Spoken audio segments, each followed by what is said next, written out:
Shalom saudari-saudariku. Jumpa lagi dalam pemahaman Alkitab Komisi Perempuan. Masih tetap semangat belajar firman Tuhan? Pastinya. Mari kita berdoa terlebih dahulu. Ya Roh Kudus, Sang Pencerah, pendidik dan penerang, bersyukur atas pimpinanmu karena dengan setia Engkau sapa kami melalui firman-Mu. Sore ini kami mau merenungkan dan belajar akan firman Tuhan. Siapkan hati kami, terangi kami, agar kami pahami firman-Mu, agar kami diperkaya oleh firman-Mu. Untuk kami semua semakin bertumbuh di dalam Engkau. Tuntunlah kami ya Roh Kudus. Amin. Saudari-saudariku yang dikasihi oleh Tuhan Yesus Kristus, banyak tokoh-tokoh menganggap bahwa pendidikan itu penting untuk mengubah nasib.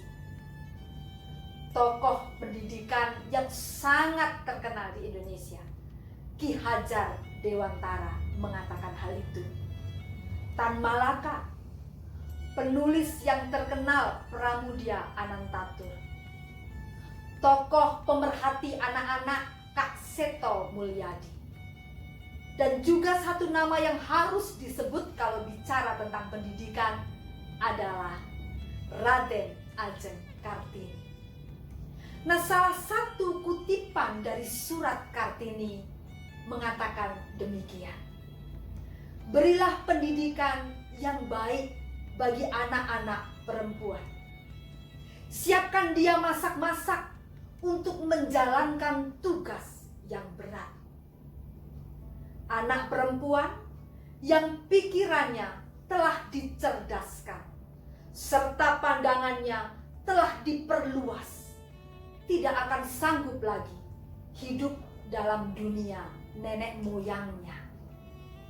Nah, di dalam Alkitab kita juga bisa menemukan ada banyak tokoh perempuan yang suka belajar, yang menyadari pentingnya pendidikan bagi dirinya maupun untuk berkarya bagi sesama.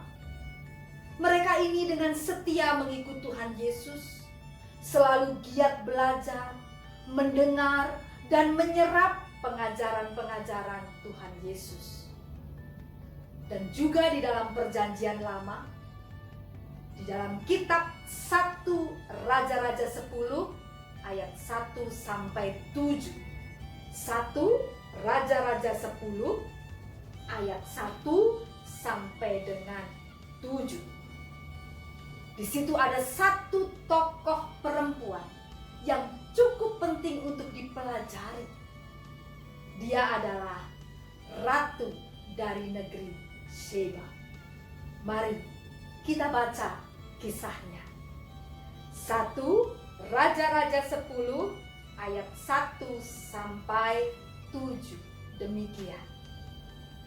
Ketika ratu negeri Sheba mendengar kabar tentang Salomo berhubung dengan nama Tuhan, maka datanglah ia hendak mengujinya dengan teka-teki. Ia datang ke Yerusalem dengan pasukan pengiring yang sangat besar, dengan unta-unta yang membawa rempah-rempah, sangat banyak emas dan batu permata yang mahal-mahal. Setelah ia sampai kepada Salomo, dikatakannya segala yang ada dalam hatinya kepadanya. Dan Salomo menjawab segala pertanyaan ratu itu. Bagi raja, tidak ada yang tersembunyi, yang tidak dapat dijawabnya untuk ratu itu. Ketika ratu negeri Sheba melihat segala hikmat Salomo dan rumah yang telah didirikannya, makanan di mejanya, cara duduk pegawai-pegawainya, cara pelayan-pelayanannya melayani dan berpakaian, minumannya, dan korban bakaran yang biasa dipersembahkannya di rumah Tuhan, maka tercenganglah ratu itu. Dan ia berkata kepada raja, benar juga kabar yang kudengar di negeriku tentang engkau dan tentang hikmatmu. Tetapi aku tidak percaya perkataan-perkataan itu sampai aku datang dan melihatnya dengan mataku sendiri. Sungguh, setengahnya pun belum diberitahukan kepadaku. Dalam hal hikmat dan kemakmuran, engkau melebihi kabar yang kudengar. Amin. Nah, saudari-saudariku, tadi sudah disebut ada satu tokoh yang penting di dalam bacaan kita selain dari Salomo, yaitu Ratu Negeri Sheba. Siapakah Ratu Negeri Sheba? Saudari, bacaan kita memang tidak menyebut secara khusus nama ratu ini. Dia hanya disebut berdasarkan negeri asalnya, yaitu negeri Sheba.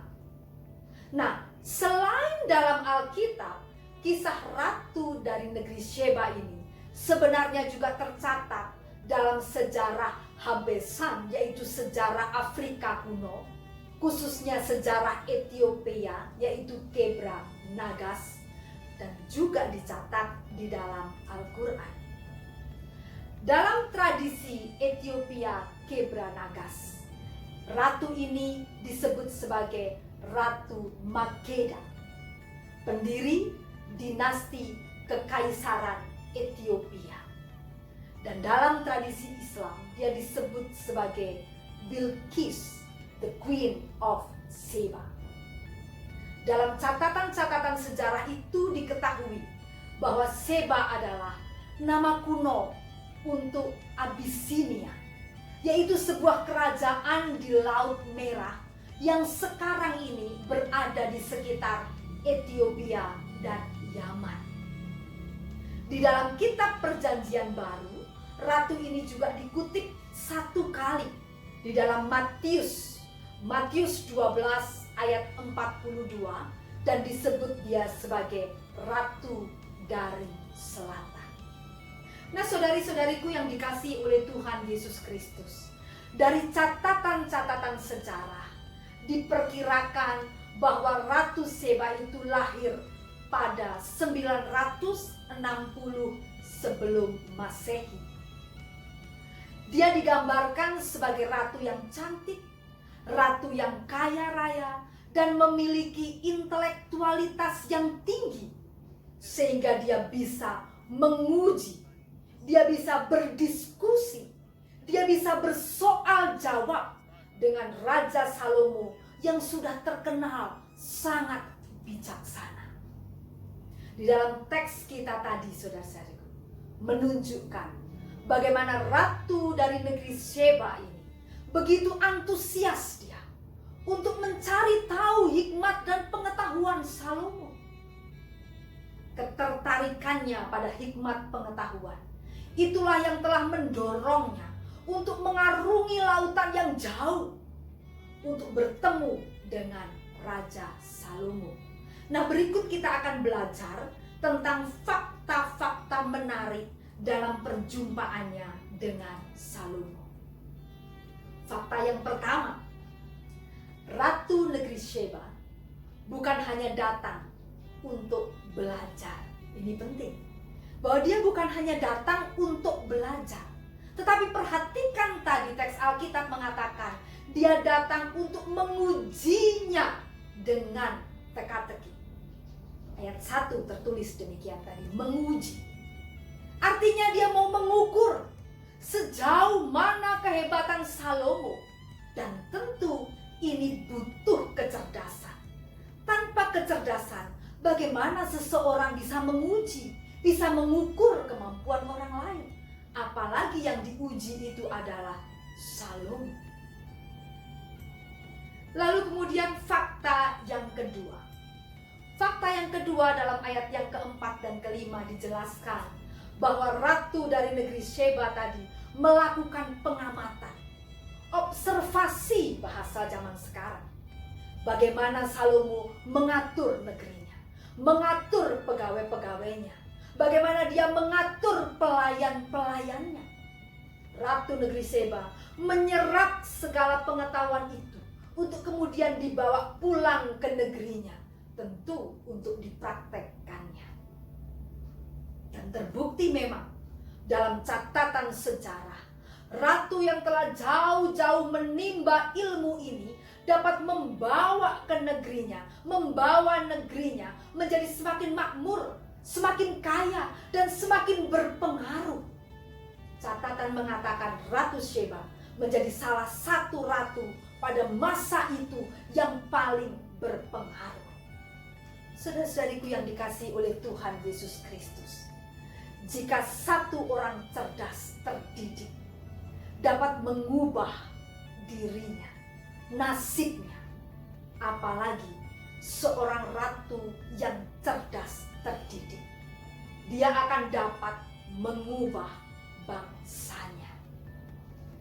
Nah, saudari-saudariku semua yang dikasihi oleh Tuhan Yesus Kristus, apalagi untuk kita semua yang hidup di zaman sekarang ini, di mana dunia ini terus berubah, terus bergerak, semakin maju, semakin banyak penemuan baru, semakin canggih, semakin menuntut life skill, semakin menuntut pengetahuan dan pendidikan yang memadai untuk menghadapinya. Kita semua harus mau tidak mau suka belajar, suka menuntut ilmu, suka menambah keterampilan, suka mempelajari sesuatu yang baru.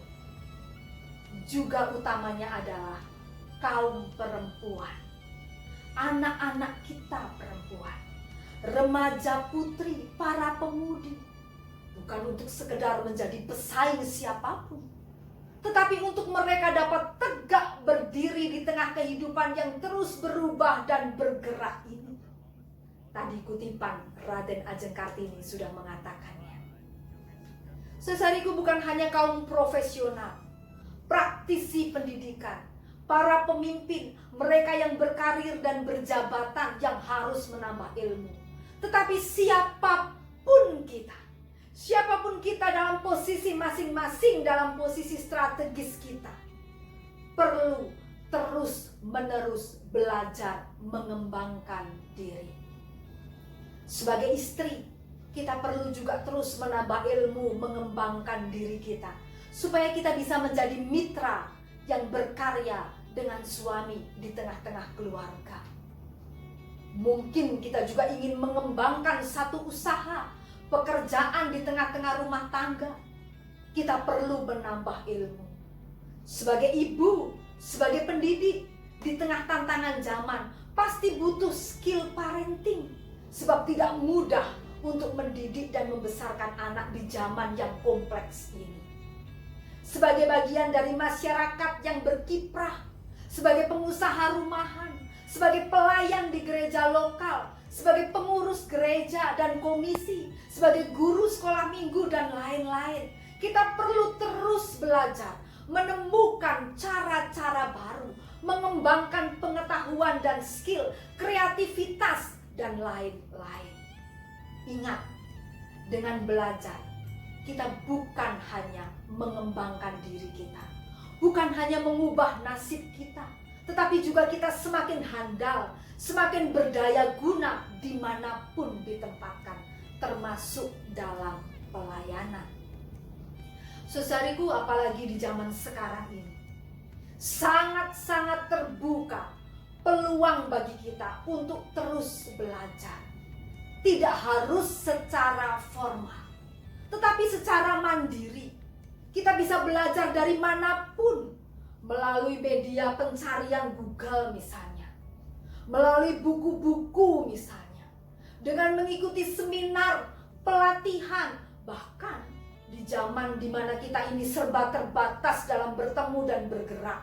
Oleh karena pandemi ini, banyak diselenggarakan pelatihan-pelatihan berbasis jejaring internet, webinar-webinar, kita bisa ikut. tinggal kemauan saja. Mau atau tidak. Banyak pengetahuan bisa kita temukan melalui internet. Apakah itu pengetahuan skill untuk mengembangkan diri? Apakah itu skill untuk menambah ekonomi keluarga? Apakah itu berkait dengan pendidikan anak, berkait dengan hal-hal rohani? Banyak sekali. Jangan mau tertinggal. Mari giat, mari serap ilmu apapun yang positif supaya hidup kita ini berubah, supaya keluarga kita berubah, supaya pelayanan kita berubah menjadi semakin efektif. Semuanya, kehidupan bahkan menjadi lebih baik. Mari menjadi perempuan yang suka belajar, suka meningkatkan kemampuan diri. Tuhan memberkati. Mari kita berdoa. Tuhan Allah kami, Tuhan yang mengaruniakan roh hikmat kepada kami semua. Roh hikmat yang Tuhan berikan adalah modal untuk kami terus belajar, terus mengembangkan diri. Sebagai insan ciptaan Tuhan yang Kau tempatkan di tengah-tengah keluarga, di tengah-tengah masyarakat, di tengah-tengah gerejamu. Kami perlu menambah ilmu, kami perlu menambah keterampilan supaya kami semakin handal, supaya kami semakin efektif, supaya kami dapat berkontribusi bahkan di tengah-tengah kehidupan. Berikan kepada kami semangat belajar yang tinggi, tidak patah menyerah Tuhan karena situasi, karena keadaan. Senyampang masih bernafas, senyampang masih hidup, maka biarlah kami pergunakan waktu itu menjadi waktu buat kami terus menerus belajar. Mari ya Roh Kudus, terangi hati kami, pimpin kami, didik kami senantiasa. Terpuji namamu, dalam nama Tuhan Yesus Kristus kami berdoa. Amin.